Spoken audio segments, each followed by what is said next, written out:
मागच्या बाजूने बोटनेक आणि समोरच्या बाजूने बोटनेक जर करायची असेल तर आपल्याला कटिंग आणि शिलाई कशा प्रकारे करावी लागते ते मी आज तुम्हाला दाखवणार आहे. आता ही समोरची बाजू आहे आणि ही आपली पूर्ण बंद गळा असल्यामुळे याची कटिंग आणि शिलाई कशी करायची ते पाहूयात. आता व्हिडिओ थोडासा मोठा आहे पण स्किप न करता पाहिला तर तुम्हाला पूर्ण ब्लाऊजची कटिंग आणि शिलाई समजून जाईल. चला तर मग आता आपण मापे टाकूयात. तर बघा डबल फोल्ड कपडा केलेला आहे मी आणि आता उंची घेते बंद बाजूकडून. 14 इंच उंची आहे म्हणून 1 इंच शिलाई मार्जिनसाठी अशी 15 इंचावरती मार्किंग केली. शोल्डर आहे आपलं 15 इंचाचं म्हणून त्याचा हाफ घ्यायचा 7.5 इंच आणि 7 इंचाचा मोंडा घ्यायचा. 34 इंचाची छाती आहे. आपण 8.5 इंचावरती मार्किंग करूया चौथा भाग 2 इंच शिलाई मार्जिनसाठी. त्यानंतर आता खाली आपल्याला कमरेचं माप घ्यायचं आहे. 30 इंचाची कंबर आहे मग मी 7.5 इंचावरती माप घेते.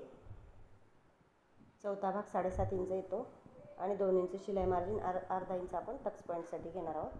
त्यानंतर आता इथं आपल्याला 1 इंचावरती आर्महोलला गोलाई द्यायची आहे आणि शोल्डर आहे ते अर्धा इंच आपल्याला डाऊन करून घ्यायचं आहे.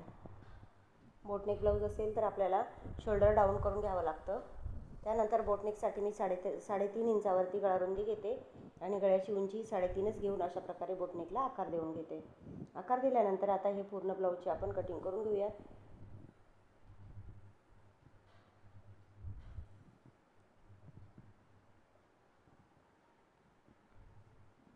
त्यानंतर आता आपल्याला समोरच्या भागाची मार्किंग करून घ्यायची आहे. आता इथे मी अर्धा इंच शिलाई आपल्याला हुकपट्टीसाठी अर्धा इंच मार्किंग सोडून मग ब्लाऊजचं पाठीमागच्या भागाचं जसं तसं मार्किंग करून घ्यायचं.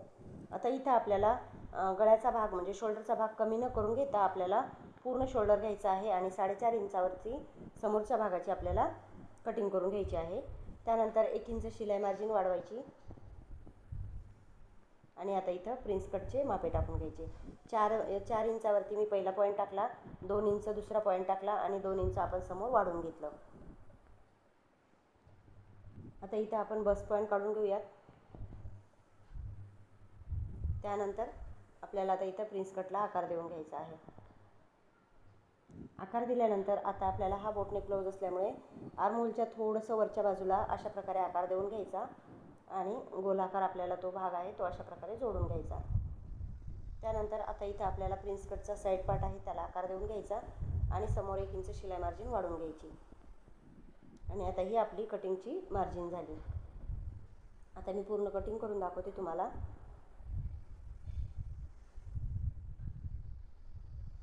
आता हे पूर्ण भाग कटिंग झाल्यानंतर आपल्याला याची शिलाई पण करायची, त्यामुळे व्हिडिओ तुम्ही पूर्ण पहा.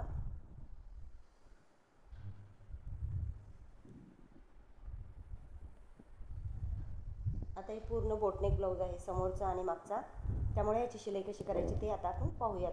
आता बघा इथं पूर्ण भाग आपला अशा प्रकारे जोडून घेतला आणि कापड थोडंसं आपल्याला ॲडजस्ट करायचे म्हणून जी कापडाची काठ असती ती काठ मी आपल्या हुकपट्टी आणि हुकपट्टीच्या बाजूला घेतलेली आहे, जेणेकरून ॲडजस्ट पण कपडा होईल आणि फिनिशिंग आणि डिझाईनला आपल्याला ब्लाऊज पण छान दिसेल म्हणून. त्यानंतर आता कोणताही भाग कमी न पडावा म्हणून मी अशा प्रकारे पूर्ण भाग जोडून घेते आणि यावरती अजून एक शिलाई मारून घ्यायची आहे.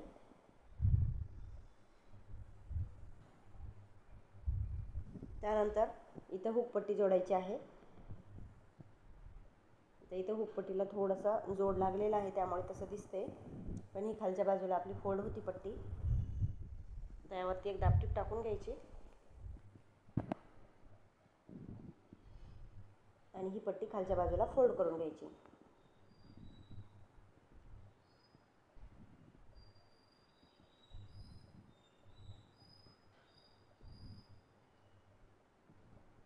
एकदम फिनिशिंगने आपल्याला ही पट्टी जोडून घ्यायची आहे.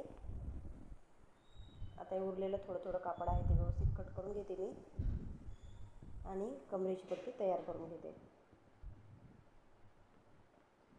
आता इथं कमरेची पट्टी आपल्याला अर्ध्या इंचाच्या मार्किंगनुसार जोडायची, पण थोडासा कपडा सरळ करून व्यवस्थित फिनिशिंग देऊन जोडून घ्यायची आहे.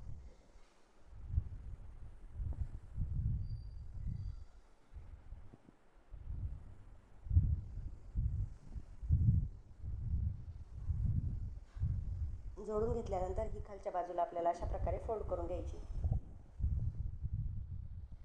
आता फोल्ड केल्यानंतर दुसऱ्या भागाची मी शिलाई करून घेते आणि तुम्हाला दाखवते. तर बघा आता इथं मी कॅनव्हासनं गळा जोडते जेणेकरून ब्लाऊजला फिनिशिंग छान येईल आणि आपली गळपट्टी आहे ती पण व्यवस्थित फोल्ड होऊन ब्लाऊजला फिनिशिंग छान येते. ही कॅनव्हास पट्टी मी अशा प्रकारे अस्तरला जोडून घेतली होती. आता यावरती एक दाबटीप टाकून घ्यायची आणि नंतर खालच्या बाजूला आपल्याला ही पट्टी हातशिलाई करून घ्यायची आहे, त्यामुळे त्यावरती शिलाई वगैरे मारून घ्यायची नाही आहे. ही पट्टी अशा प्रकारे आपली फोल्ड होणार आहे. आता दुसऱ्या भागाची शिलाई करून घेते मी.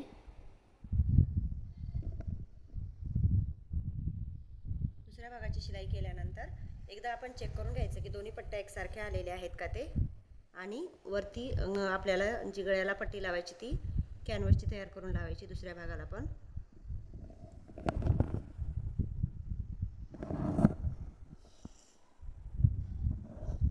आणि इथे पण आपण एक दाबटीप टाकून घेऊयात.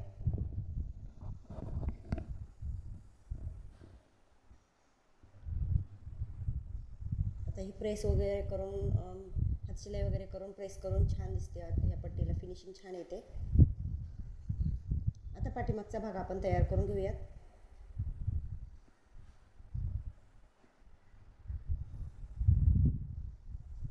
आता हे पाठीमागच्या भागाला मी पूर्ण अस्तर आणि कापड जोडून घेतले आणि आपल्याला काय करायचं आहे, स्लीवचा जो कपडा आपण जोडला होता स्लीव्जला, तो कपडा थोडीशी काठ उरलेली आहे, ती काठ आपल्याला ब्लाऊजच्या पाठीमागे बोटनेकच्या बाजूला लावायचा आहे. तर ही पट्टी मी अशा प्रकारे जोडून घेते.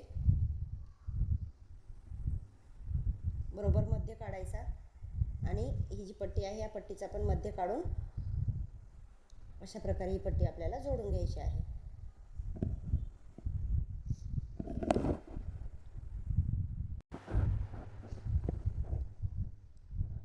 आता ही दोन्ही बाजूला व्यवस्थित स्टिच केल्यानंतर आपल्याला पाठीला टक्स द्यायचे आहेत.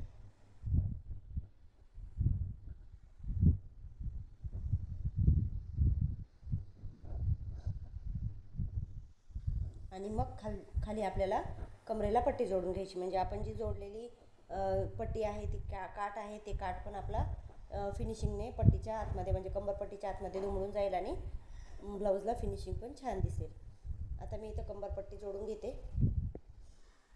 बघा पाठीमागचा भाग अशा प्रकारे तयार झालेला आहे. आणि आता इथं आपल्याला परत कॅनव्हासनं पट्टी म्हणजे गळपट्टी जोडून घ्यायची आहे. आणि या पट्टीला सुद्धा आपल्याला खालच्या बाजूला हातशिलाई करून घ्यायची, म्हणजे फिनिशिंगने छान दिसते.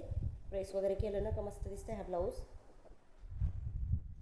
छोटे छोटे कट लावून घेते आणि एक दाबटीप टाकून घेते. आता ही दाबटीप टाकायच्या अगोदर काय करूयात, आपण पाठीमागचा भाग समोरचा भाग जोडून घेऊयात.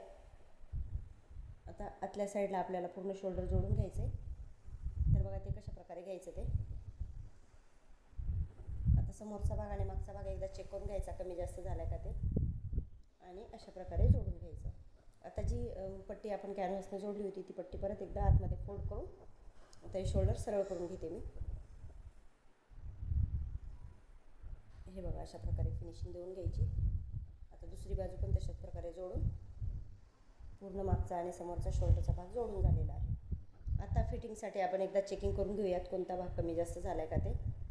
झाला असेल तर एकदा व्यवस्थित चेक करून घ्यायचं. शोल्डर पण चेक करून घ्यायचं आणि मग बाही जोडून घ्यायची. आता इथं बाही जोडतेच बघा मी अशा प्रकारे काठ लावला होता बाहीला आणि त्याचे पण एकदा मध्य वगैरे चेक करून मग बाही जोडायला घ्यायची. आता इथं काठ आहे ते काठ अर्धा काठ आपला शोल्डरच्या मागच्या बाजूला आणि अर्धा काठ समोरच्या बाजूला यावा म्हणून मी शोल्डरपासूनच स्लीव्ज जोडायला घेते. आता दुसरा भाग पलटी करून परत जोडून घेऊयात आपण.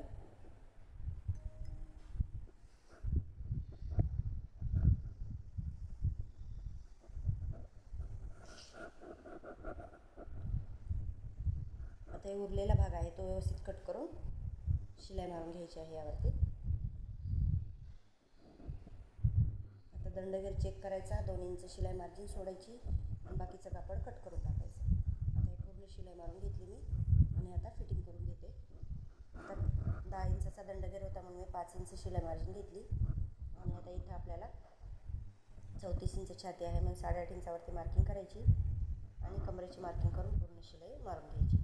अशा प्रकारे पूर्ण ब्लाऊज माझा शिवून झालेला आहे. ह्या ब्लाऊजमध्ये काही तुम्हाला अडचणी वाटत असतील तर कमेंट करून मला नक्की सांगा. आवडला असेल तर लाईक करा आणि फॉलो आणि सबस्क्राईब करायला विसरू नका.